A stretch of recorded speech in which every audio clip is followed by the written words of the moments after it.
उदालगुरि जिल्लानि 38 नं भैरबकुन्द बिटिसि बियाब सिंनि भैराबपुर गामिनि सिसिलिया मुसाहारिया केन्सार बेरामजों नाख्रेबजानानै दङ। दुखुनांथाव बाथ्राया जाहैबाय भैराबपुर गामिनि लंके मुसाहारिनि बिसि सिसिलिया मुसाहारिया केन्सार बेरामजों नाख्रेबजानानै थांनाय 3 बोसोरनिफ्रायनो फाहामथाय लाबोबाय थादोंब्लाबो नाथाय दासिमबो मोजाङाव फैयाखै। गुबुन फारसेथिंजाय निखावरि नखर जानायनि थाखाय रां रुफानि आंखालाव सिसिलिया मुसाहारिखौ मोजां फाहामथाय होनो हायाखै होनना फिसाय आरो गामिनि रायजोफ्रा फोरमायदों। बेरामिखौ मोजां फाहामथाय होनायाव मदद होनो बिटिसि सोरखारखौ खावलायनायजों लोगोसे अनफावरि रायजोफोरखौ राङारि अनसुंथाइ होनो गुरैयै खावलायहरदों नखरनि सोद्रोमाफोरजों लोगोसे गामिनि रायजोफ्रा। गाबोन एसे बारा जालांबाय आरो बेनिखायनो दा न'फ्राबो हनै फरायनाय फिसालाफोर दंमोन बेखौबो जेबो जगार होनो हायैनि फरायहोनो हायासै। बेनिखायनो जोंबो सानो आरो एसे एनै एमएलए फोरनिफ्राय बा रायजोफोरनिफ्राय मदद मोनगोन खोमा साननानै बेखौ बोखांनो हागोन खोमा बिदि साननाय फैयो आरो जोङो।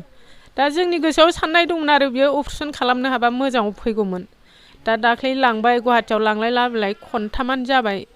बिदिनो थांगासेयावनो जों गोरिब मानसि नालाय थाइसे थाइनैजों थोआ, ओरैनो 5,000 10,000 बुथुम बुथाम हरो, बेजों लांलाय लाबोलाय गारि भाराफ्रावनो जोबजोबनाय जायो आरो। बेनिखायनो दा जों जेबो राहाखौनो नुहुरासै आरो न'खराबो गरिब, फिसाला सानै दंमोन बेबो फरायहोनो हायासै, बिफायाबो गोदाव सोराव जाबाय हिनजावनि दारैनो। दा जों बेखौनो बुंनानै फोजोबनाय जायो। बे आंनिनो बिबोनां, बिनिफ्राय बिनि बेमारा बोसोरथामनि बारा जाबाय। नायबायबो बिराद नायबाय, नायनायालाय दाहायबायबो, गुवाहाटियावबो लांबाय, उदालगुरियावबो लांबाय, जिखिनि दं एसे एनै बेफोरखौबो फाननानै दाहायबाय, दासिमबो हामा आरो। बेनिखायनो दा जोंनि बे रायजो राजानाव आरो एमएलए फोरनाव थाइसे थाइनै मदद मोनगोन खोमा होननानै जोङो बेबायदिखौ लेंहरनानै रायलायनाय जादों आरो। रायजो राजाफोरखौबो जों खावलायदों आरो जोंबो जोंनि बिबोनांफोर होननानै जोंफ्राबो न'आवनो हावरिया गैया, बिनिखायनो जों जेबो मददखौनो होनो हाया, ओरैनो नायनानैल'सो थानाय जायो आरो जों। बिदिनो हामगौबा गामिनि झारुवा अजाफोरखौनो होलाबायो, दा बेजोंबो हामा मानसिया। खुलुमबाय रायजो राजाफोर, आंनि न'खराव बेबायदि उसुबिदा जानानै दङ। आंनि मुङा लंके मुसाहारि, गामिया भैरबपुर। खुलुमबाय। बेनो आंनि बे हिन्जावा ओरैबायदि गोबाव समनिफ्राय बेमार जानानै थाबाय। बिदिनो फार्स्टआवहाय बिदि खुजुलि जादोंमोन, बे खुजुलिनिफ्रायनो मा जालांदों बेखौ हमनो हायासै, दायो केन्सार सिस्टेमावहाय जानानै दं। 3 बोसोर जानानै थाबाय। 3 बोसोरावबो दासिमानो आं बहुद मोसौ बोरमा फाननानै नायदोंमोन। डक्टरनाव दिन्थिबाय।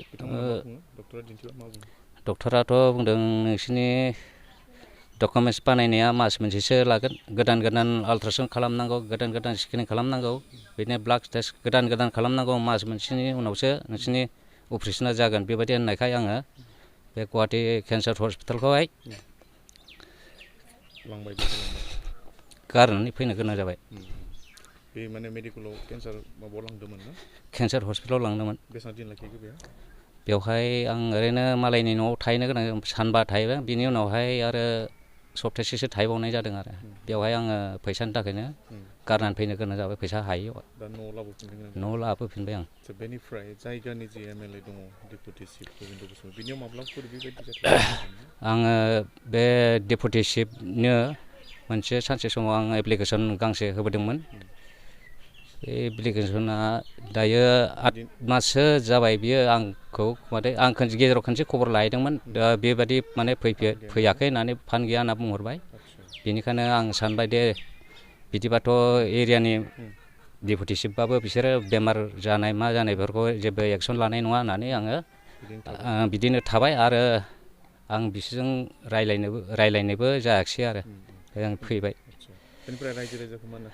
रायजो राजाखौ आं बेनि बेमारनि थाखाय नायनो थाइसे थाइनै अनसुंथाइ लुबैदों आरो न'खरावथ' आंहा जेबो गैखाया, सासे फरायनाय दं, बेखौबो 10आवहाय फरायदोंमोन। दा गाननाय जोमनाय ड्रेस होनो हायैनि थाखाय बियो